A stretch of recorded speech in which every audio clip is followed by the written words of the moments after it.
today's pop beat breakdown video, we're going to be breaking down a beat I made in the style of FINNEAS and his new song for Crying Out Loud. So if you're someone who wants to learn to produce like FINNEAS or like the style of that song, this is the perfect video for you. This channel is all about helping people not only in the early stages of their career, but people also wanting to find their craft as a music producer. So hopefully, no matter what your skill level, you can take something away from this video to help you with your own productions. Now, we're in Logic today. I'm going to break down the beat for you from start to finish and dissect every single instrument and how I made each sound. Hopefully, again, you learned something from this. And if you're new to this channel, by the way, make sure you smash the subscribe button right now, as it's the best way to support the channel. Now, with all of them mandates out of the way, let's get straight into breaking down this production. Okay, so we're going to put the headphones on. We are in Logic. Let's first just give this track a listen and see what it is we're breaking down today.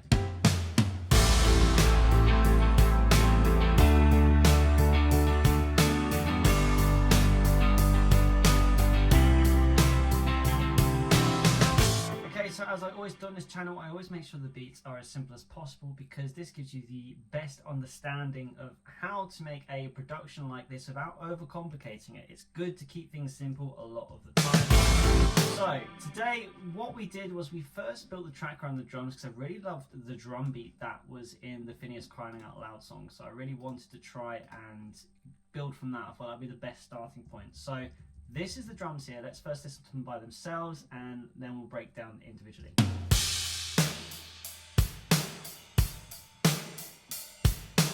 Okay, so first thing I always do with MIDI drums is I always like to stack everything into one track, especially if it's MIDI, because then you can have a lot more control over the stereo spread that you can do with the drums.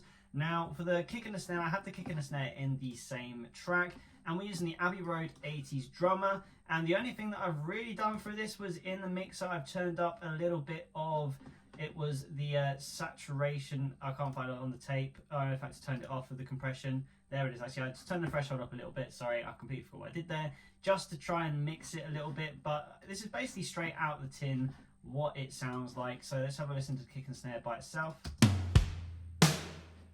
Now I added a hi-hat in. Again, this is all the same drum, the Abbey Road 80s drummer. And then crashes. And I kind of like to have the crashes and the toms kind of playing together, trying to imagine an actual drummer. This is the thing, when you're playing MIDI drums, try to make it as realistic as possible. So try and imagine what the drummer would actually be playing and what actually makes sense for the drum to play. So I kind of had the crashes and the toms playing off each other there. Little detail like that, I just feel like helps tie it together a lot more. Then the next thing I wanted to add was deep 808 bass. Now, FINNEAS tracks, they have a lot of depth to them, a lot of sub, a lot of the time, and I really love that. So I really wanted to try and incorporate that as much as I could into the production. So we've gone for the deep 808 bass. For you Logic users, this is an Alchemy, this is a preset. The one thing I have done is I've turned the attack down to 20%. Now this is because if you have the attack on 0, you get this little click at the start of the bass, which I don't like. But when you remove the attack, you're left with this really nice clean sounding bass. I'll just quickly demonstrate to you the difference. So that's the 808. I would recommend you have headphones on, by the way, for this bit. Okay, if I turn the attack off, as you can hear, there's that little click. And I didn't want that, so I use this 808 a lot in production, so I just know to turn it to 20% and it gets rid of it. But yeah, Alchemy, really good 808. I love it. It's warm and it's clean. So it's good. And then I also added an extra bass to this. Now, I like to see the 808 kind of as like a synth or like a pad, like a really low bass pad. So then you can still incorporate a bass as well. Now in the actual song, the FINNEAS song is a running bass line. So I've just used the warm and clear preset in Logic, and when you put them together, this is our bass covered in the whole track. And if you put up the drums, the 808 is just giving it a nice little rumble and putting emphasis on the chord changes. Now the next thing I've done is I just focused on getting a nice guitar loop down because I make a lot of guitar samples, which by the way, if you click the link in the description below, you can actually download my Epic Guitar Loop sample pack, which contains this loop along with loads of other loops as well. Just a little shameless plug there.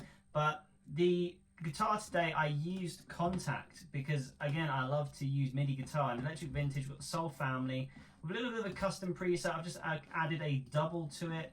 And then the reverb I turned up slightly just to make it a nice little bit more warmer sounding, and then it's the same for both of them. They're playing two slightly different melodies. And then we've got the ROM reverb on as well for the extra reverb. We've got the scanner vibrato, which I love to do. It gives this really nice modulated feel to the guitars, as well as a stereo delay. This is just to help the guitar have some movement, and this is what it sounds like. Let's quickly turn off some plugins and see what they do. I'm going to turn off the scanner vibrato first. Back on. And here, it just adds so much colour to a track, and I love it. I've been using it a lot recently. One of my favourite plugins in Logic at the moment. So again, with everything so far, you've got the pretty nice foundations of a track from everything we've done so far.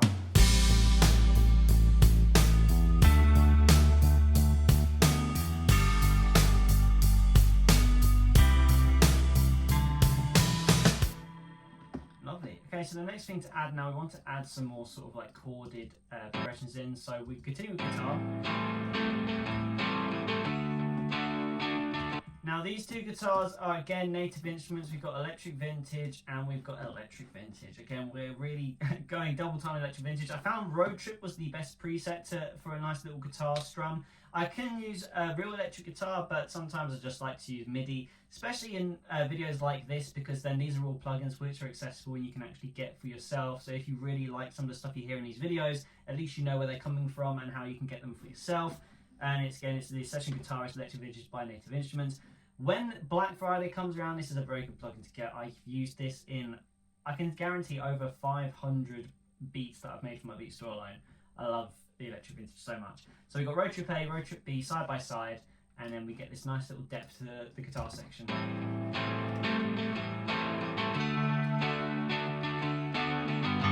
Because it is alternative at the end of the day. Like FINNEAS, a lot of his tracks are kind of alternative, slightly little bit of a little sprinkling of rock in there as well.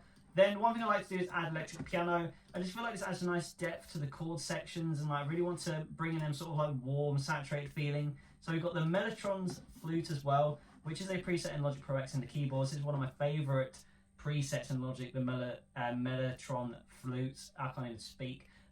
Flutes. And I use it in so many stuff. And then the classic Suitcase MK4 again. Everything we're using in Logic presets, if it's not native instruments. And then we just got a sample delay on both of them. Now, because they're kind of playing the same thing, but creating this one colour for the whole track, I've sample delay one to the left and one to the right. So we get this nice stereo image of this little chord section that we've made for the track, but they're still their own entities. So it sounds like this. And it sounds really nice. It sounds kind of delicate, it sounds very cute, mellow, but at the same time, in the background, it just makes sense. So when we play with everything, as you can hear,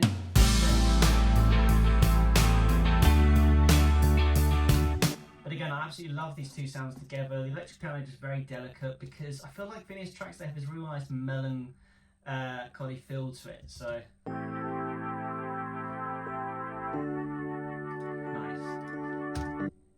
okay, so then we're getting onto piano now. I really wanted to add something that would bring some energy. Now, if we listen to the dynamic change now from the verse to the pre-chorus, you'll see what I mean, what I've done with the piano. So we start with chords, as you can hear.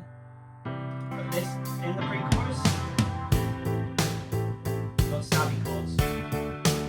And it just really helps add the energy. Like, I haven't had to do much extra other than this piano. This piano is really carrying the energy of the pre-chorus and the chorus. But that's why I've got it in here.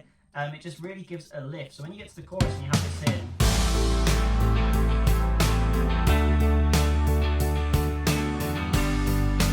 that snappy thing is just adding something rhythmically for the rest of the production just to bounce off. So that's why I added that in there. If you're wondering what the piano is, which by the way I've also sample delayed to add a little bit of a spread on it, it's the Maverick Shock, the Jazzy Maverick preset to be specific for native instruments. But if any of you have subscribed to the channel for a while, you know I use this piano a lot. I absolutely love it. It's my favourite piano, and the Jazzy preset I just felt like was very fitting for the sound that I was going for in its production.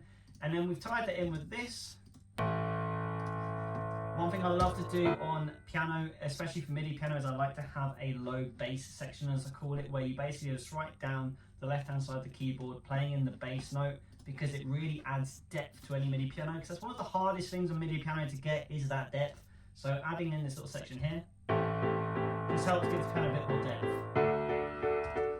Now, I really wanted to start embracing sort of like the soundscaping things that FINNEAS does a lot, so I wanted to just add, at this point, add something kind of cool and unique. And I went through Splice, and eventually I found this explosion sound. And I just thought, I've got to have this in here as sort of like a stamp for the chorus. I think it's quite cool. Now, the way we can make this even better is I kind of want it to be around, very impactful, kind of cinematic, so I'm going to put a chorus on it. And intensity 100%, mix 100%, rate at 0.033. This means it's going to be at the side of the mix, but you're not going to get that horrible modulated sound. Well, it's not horrible, but in this case it would be. So it really helps sections like the chorus really stamp through. So again, I'm all for that. Now, lastly, all we've really got now is a string section. Let's have a quick listen to it by itself.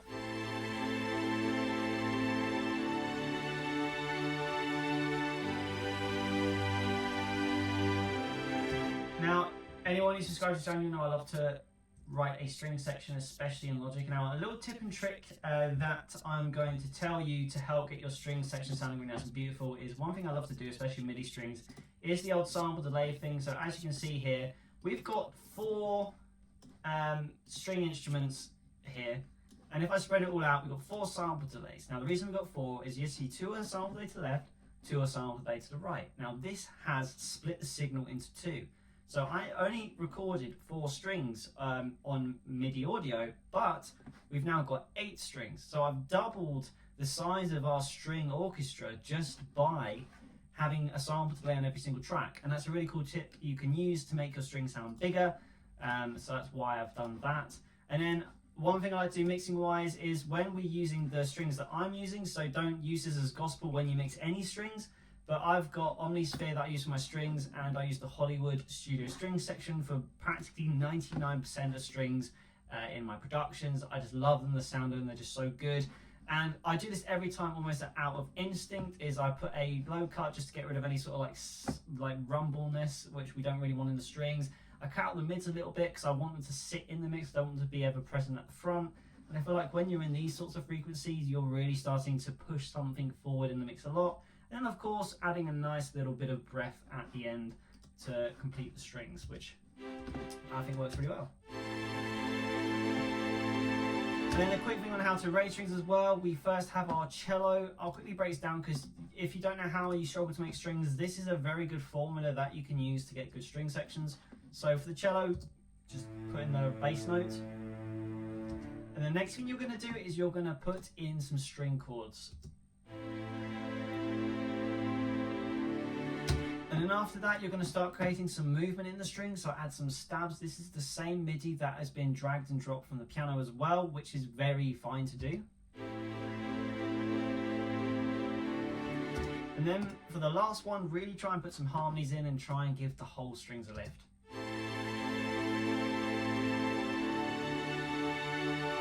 And it's as easy as that to make a string section. Now the last thing, I just felt like there was something missing right from the end, so I've just chucked in a pad at the end to round it all off. We've got the Breathy Vox here, which is a pad in Logic Pro X, which you can use for yourself, and the only thing that I've added to it, which wasn't the preset, was this chorus.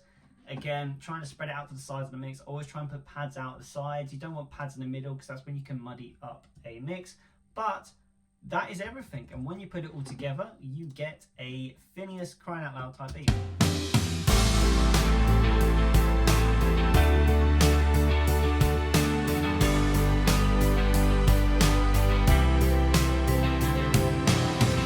Guys, that is the beat breakdown. If you enjoyed this video, make sure you smash the subscribe button, and if you've got any more questions, comment below and I'll be happy to answer them after this video is uploaded. But yeah guys, thank you so much for watching, keep making music, and I will see you in the next video.